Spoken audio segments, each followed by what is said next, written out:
de la symbolique de la journée de commémoration du 9 mai 2025 à Moscou en Russie. Il ne vous a sans doute pas échappé que tous les 9 mai chaque année, la Fédération de Russie, héritière de l'Empire de l'Union des républiques socialistes soviétiques, célèbre le 9 mai la victoire de l'armée rouge contre les troupes fascistes d'Adolf Hitler, chancelier d'Allemagne, et de Benito Mussolini, qui était donc le duce de la République fasciste d'Italie.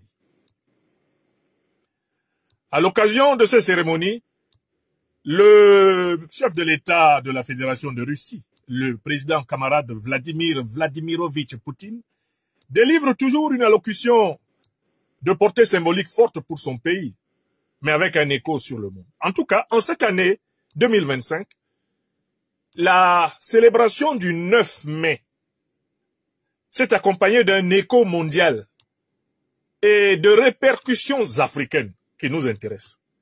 Voilà pourquoi nous disions au début de cette émission qu'il faut apprendre à distinguer le fait de regarder avec le fait de voir. Quand on regarde, on se contente de noter ce qui est extraordinaire. On se contente de noter ce qui est remarquable dans le spectacle de la journée. Regarder, c'est d'une certaine façon, en bon spectateur, profiter d'un spectacle. Il y avait bien sûr une dimension spectaculaire du 9 mai 2025. Mais cette dimension spectaculaire qui s'adresse au regard, qui s'adresse aux spectateurs, qui s'adresse aux téléspectateurs, cette dimension spectaculaire qui s'adresse aux yeux physiques, ne saurait suffire. Pour l'Afrique des libertés, il faut aller derrière le spectacle pour cerner les enjeux de l'évolution du monde.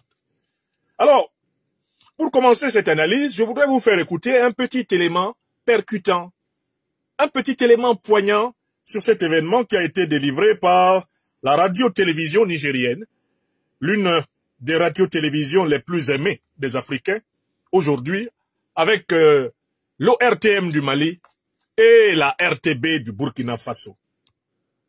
Ce petit élément diffusé sur la chaîne RTN m'a beaucoup plu. Et voilà pourquoi je voudrais commencer par vous le montrer avant d'entrer dans l'analyse des leçons qu'il faut tirer de ces grands événements moscovites, ceux qui se sont déroulés hier et qui vont probablement continuer à se dérouler. Un instant, je reprends. Jour de célébration sur la place rouge de Moscou en Russie. Avant le début de la grande parade militaire commémorant les 80 ans de la victoire contre le nazisme, voilà. Moscou reçoit ses invités de marque avec les honneurs. Je vais reprendre. Je tiens à ce que l'élément soit bien entendu. Alors. Jour de célébration sur la place rouge de Moscou en Russie. Avant le début de la grande parade militaire commémorant les 80 ans de la victoire contre le nazisme, Moscou reçoit ses invités de marque avec les honneurs. Au total, des dirigeants de 24 pays à travers le monde sont sur place pour assister au défilé. Sur le tapis rouge également, le capitaine Ibrahim Traoré, président du Faso.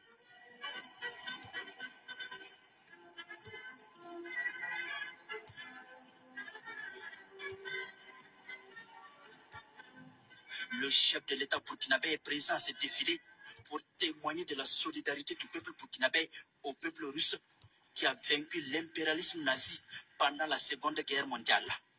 Après les civilités, place au défilé. Plus de 11 000 soldats, dont 1500 militaires ayant combattu en Ukraine, prennent part au défilé.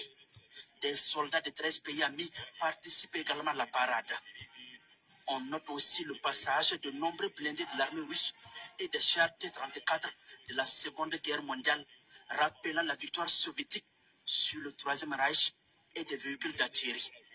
De nombreux armements sont présents au défilé, dont des missiles et des systèmes anti-aériens S-400.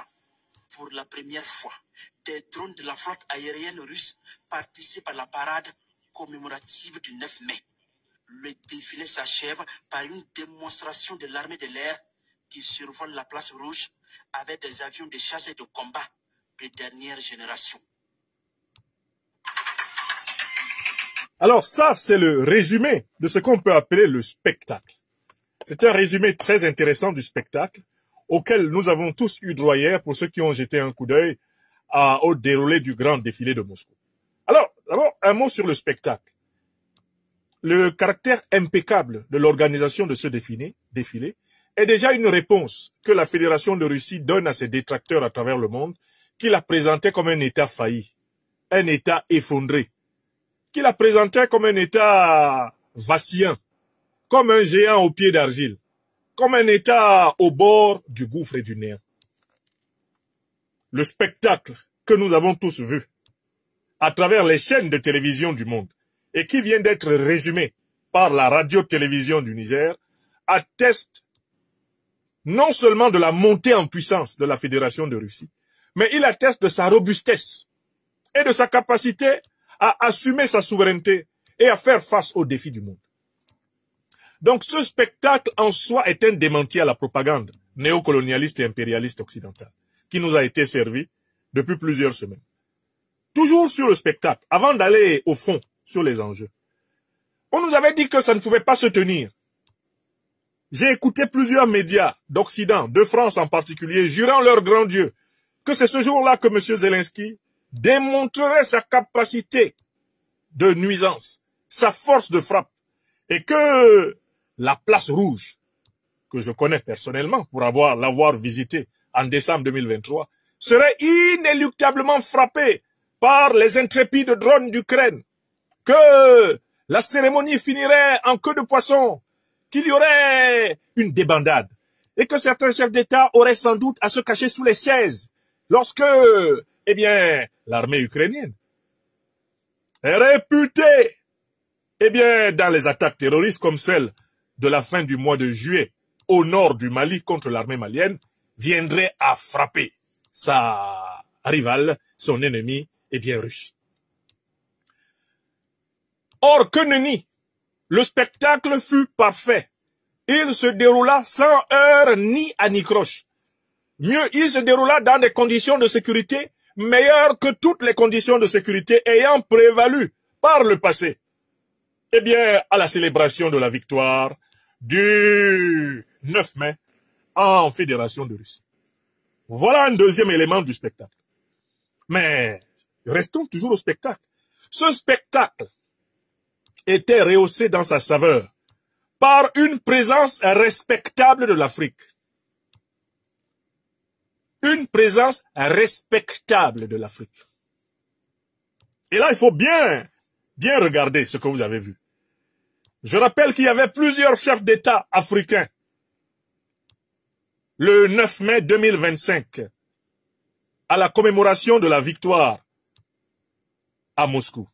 Mais il y en a un seul, je dis bien un seul, qui s'est détaché du lot, non pas par sa propre volonté, mais à la fois par la volonté des autorités de la Fédération de Russie, par le peuple fraternel de Russie et par l'opinion mondiale des Africaines et des Africains et même par les opinions non africaines mondiales. Écrivez vous-même le nom de la star de l'événement. C'est pas moi qui vais parler à votre place. Quel est le chef de l'État africain qui a été regardé par l'écrasante majorité des Africains du monde comme le véritable représentant de l'Afrique à Moscou? Je vous rappelle qu'il y en avait d'autres. Il y avait un généralon d'eau douce appelé Guterres Madi de Bissau qui était là-bas. Le satrape Mbalo, Umaru Sissoko. Il était là-bas, non? Vous avez vu sa tête. Il y avait un dictateur invétéré d'Afrique centrale, le despote chronique Sassou Nguesso, Denis. Il était là-bas, non? Vous avez bien vu sa tête passer. Mais ils étaient là-bas et ils comptaient pour du beurre. Ni les Russes, ni les Occidentaux, ni les peuples africains n'avaient Dieu pour ces deux individus anodins, incongrus, abonnés à la haine de leur peuple, à la haine de la vérité et de la justice. Personne ne les a calculés. Moi qui suis en train de tenir cette émission, si vous me demandez ce que Denis Sassou Nguesso a fait en Russie, là, depuis qu'il est arrivé le 9 mai, honnêtement, wallahi billahi talai, je ne sais pas. Alors, ce n'est pas parce que je ne dois pas savoir, mais parce que, en fait, je sais la nullité de l'action politique de cet homme pour son peuple. Et donc, lui, les informations sur ce qu'il a fait, je peux les lire après. Puisque je sais que 0 plus 0 est égal à 0. Si vous me demandez ce que Umaro Sissoko Embalo a fait depuis qu'il est arrivé à Moscou, moi qui me tiens devant vous, je ne peux pas vous dire. Pourquoi? Parce que j'ai eu le temps d'étudier le personnage. C'est un valet du néocolonialisme et de l'impérialisme. Donc, lui aussi, son équation est facile à écrire, son opération est facile à écrire. C'est 0 plus 0 est égal à 0. Donc, quand vous avez des dirigeants qui sont des zéros et qui viennent dans un spectacle, on sait que leur présence dans ce spectacle est un zéro qui s'additionne aux zéros qu'ils sont. Car ce sont des zéros ontologiques. Et leurs actes, en réalité, sont des actes annulatoires. Ce sont des actes néantisants. Ce sont des entiers systématiquement négatifs. Ce sont des individus dont les additions conduisent systématiquement vers moins l'infini. Dans l'ensemble des entiers relatifs, on les compte à 0 moins, et puis on continue. Donc quand vous-même vous les voyez, vous dites dans ma langue bassa bantou, belos bin lengel. Les arachides qui n'ont pas de graines flottent sur l'eau. Embalo et Sassou Nguesso étaient à Moscou comme les arachides sans graines qui flottent sur l'eau dans les marmites de nos mamans. Oui! Donc, voilà ce qu'on a vu. On a vu le spectacle de la robustesse et de la solidité de la puissance russe. On a eu un démenti vivant que personne ne peut empêcher le président Poutine de fêter ce qu'il veut fêter avec son peuple. C'est ce qu'on a regardé. Et il y a, après le président Poutine, un homme sur lequel tous les regards étaient. Et il y avait Poutine et il y avait Ibrahim Traoré, le visage fringant, pimpant, le visage vivant de l'Afrique. Ça, c'est ce qu'on a. C'est ce qu'on appelle regarder. Ceux qui ont regardé hier, là, ils ont vu ça. Bon, je passe maintenant à la deuxième partie de mon analyse. Je vous amène du regard à la vision. Parce que là, je vous ai parlé du spectacle. D'ailleurs, avant de quitter le spectacle, il y a un élément du spectacle qui a amusé beaucoup d'Africains. C'est la position des chefs d'État lors du dîner auquel ils ont été invités au Kremlin par le camarade président Vladimir Vladimirovitch Poutine. Il y a une scène qui a marqué les Africains. C'est la position sur la table du président Ibrahim Traoré. Et à gauche du président Ibrahim Traoré, oui, à sa gauche, se trouvait un individu particulièrement détesté par les Africains. Le satrape de Guinée-Bissau, Umaro Sissoko Embalo. C'est un spectacle très intéressant parce que ce monsieur a toujours prétendu que lui, il aurait été élu de façon sacro-sainte par le peuple bissau-guinéen et qu'il n'avait pas à figurer sur une photo ou sur une image avec des présidents issus de coups d'État, comme le président Ibrahim Traoré, le président Assimi Goïta ou le président Abdourahmane Tchani. On voit très bien que dans le spectacle, le grand maître du spectacle politique, Vladimir Vladimirovitch Poutine, a voulu administrer une déculottée médiatique, une déculottée symbolique à Embalo, en le faisant asseoir justement à la gauche du président, Ibrahim Traoré.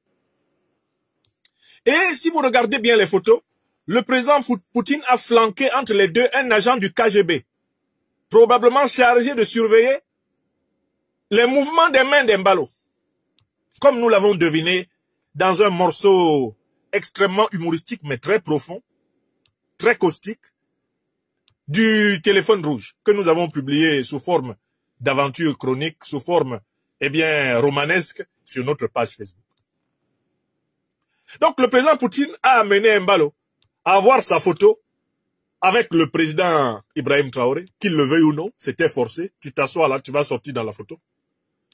Comme on dit chez nous à Abidjan, photo c'est pas magie. Si tu es né boubou, tu vas sortir boubou. Et le président Poutine a placé des agents du KGB pour s'assurer de l'intégrité physique et alimentaire totale du président Traoré.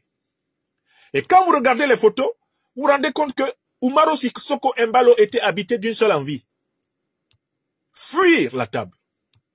Il a passé son temps à regarder les plafonds. Il a passé son temps à regarder le ciel.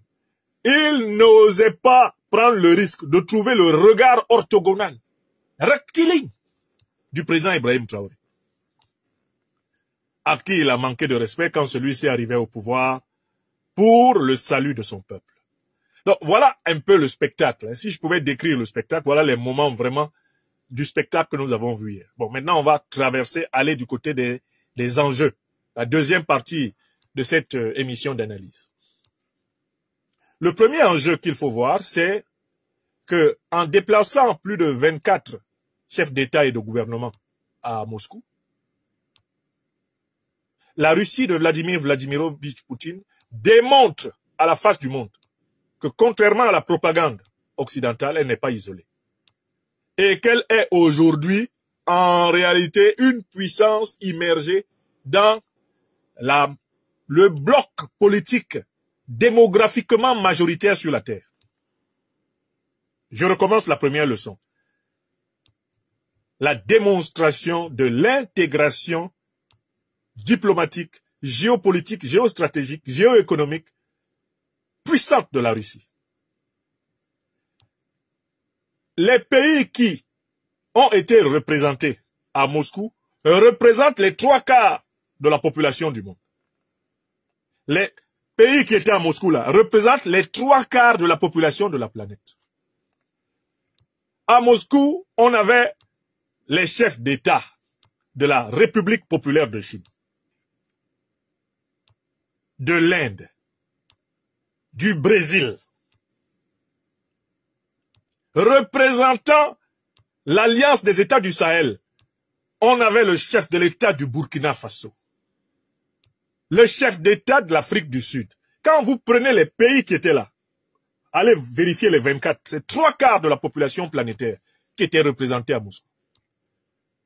Pendant ce temps, le groupuscule de chefs d'État qui se rend apparemment aujourd'hui à Kiev, il représente quoi? Même pas 1/4 de la population de la planète. Même pas 1/4. Donc, le 9 mai est un véritable camouflet diplomatique à la soi-disant communauté internationale qui n'est rien d'autre que la minorité géopolitique, géostratégique occidentale. Écrivez ça. Ça, c'est la première leçon.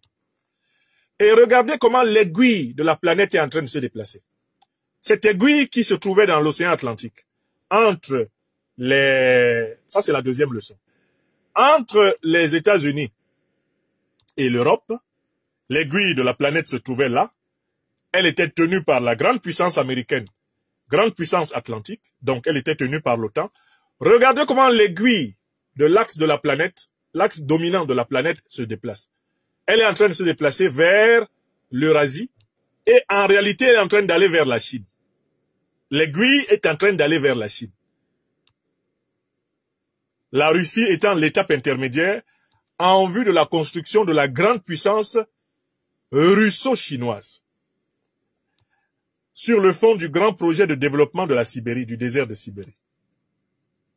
Donc la deuxième leçon qu'il faut noter, c'est le 9 mai 2025 montre très bien le déplacement de l'axe du monde. L'axe du monde a basculé d'ouest en est.